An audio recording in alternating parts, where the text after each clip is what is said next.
Hello. My name is Jess Marie. Welcome back to yesterday's Coffee Grounds, where I typically talk of things that I got going on in my life or experiences that I've gone through or learned or little stories of my life, and just being on YouTube in a real form, like someone who has dishes right here and kind of stuff everywhere, dogs chewing on a bone in the background, because I feel this realness, I feel this rawness. And if I knew that this was around when I was a kid, oh my gosh, my life would have been so much different. I maybe wouldn't have been as depressed, and maybe I wouldn't have felt like I had people, or maybe I actually would have become more of an isolated human and more anxious. But maybe I would have found community and know that I'm not alone, because I went through some really dark times when I was 14, 15, 16, when my dad wasn't around. My brother just moved back into the house after he graduated. My mom was working full-time, 2 jobs to pay for things. And I went through a lot of dark times. I went through a lot of depressed times in my life where I didn't feel like I had anybody, and I felt like I was alone. I moved schools because I felt like I was alone. I felt like I didn't have any opportunities. I moved schools and into a different town about 10 minutes away, and all the people that I knew that I partied with, I'd played sports with, isolated me, cut me off. They're like, nope, you don't have the coolest clothes, you don't have enough followers online, the boys aren't interested in you, I'm sorry, you can't hang with us, kind of deal. So I'm also making grilled cheese for my son now, but I felt like I was alone, and I did some things to my body. That's where my addiction started, where I looked to sex to fill that void. I looked to alcohol to fill that void. I didn't start smoking till I was 18 years old, but in high school I looked for things to fill that void because I had a couple of friends. I was a misfit growing up. I just hung out with the misfits, the people who are outcasts a little bit, and we didn't necessarily play by our own rules. We still went to some parties. I actually went to one party in grade 12. I went to, I guess, the beginning of the year party and the end of the year party, and aside from those two, I went to one party in October when school just started, and I'm like, this sucks. This isn't my jam. I don't want to party. I'm not here for the party.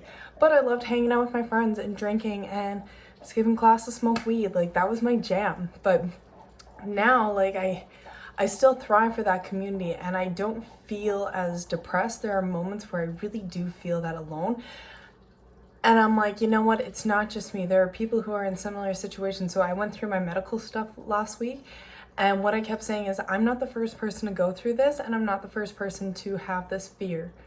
I am not alone. And that gives me so much strength. And to have people say, there's one video that I made about me, it was just like, sometimes you just got to get hit in the face. And somebody commented on that video and just shared a really real experience. And I started crying that night. And I was like, wow, somebody watched my video and felt connected with what I had to say. And I feel like I was part of somebody's life for a split moment. And I'm always a part of people's lives in a split moment. We go out, we're active members in our community, and I work in a customer service job, and I try so hard in that 30 seconds that I get to see somebody to make their day, to sing a part of the song that's playing, because I love the music in the liquor store when I'm working. That is the energy, that is the vibe. Same with when I work with homeboy Adam.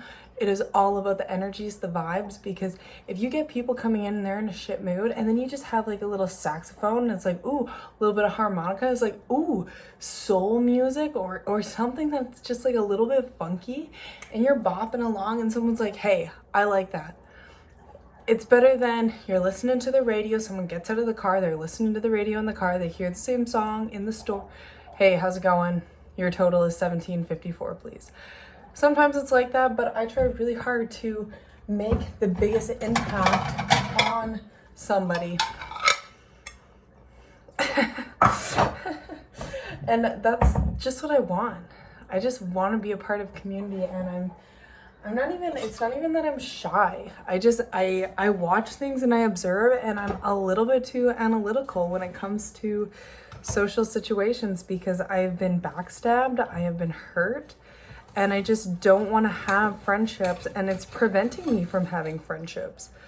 I've had so many bad friends, and I'm like, I just don't know. I'm cutting the crust off. I've never cut the crust off my son's sandwich because I'm like, I don't want him to be that child. But I'm like, he's not feeling well. You know what? He doesn't need the tough crust part. I will eat his crust. Hi, son.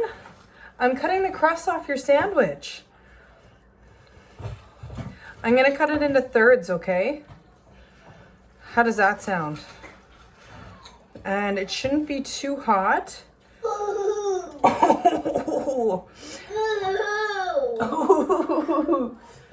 Who's ready for a grilled cheese? Levon! Do you want to come grab it, honey? And I'll be in there in just a moment. Uh-oh, Seamus might try to eat it. Do you want me to come in there with you and eat?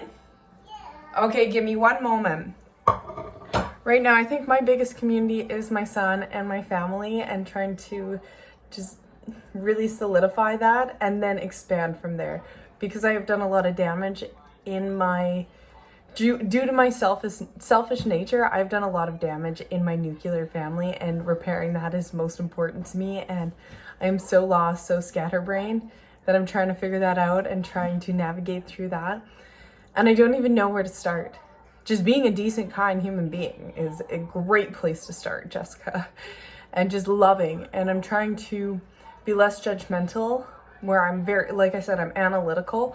I analyze every situation to no end. I don't know why. That's my brain, and that's how it works. And I'm trying to just come from a place of love. Doesn't matter why somebody did what they did. There's not always a calculation why they did something. Just come from a place of love and just love that person. Love them for who they are, and grow from there. And it starts with myself, loving myself.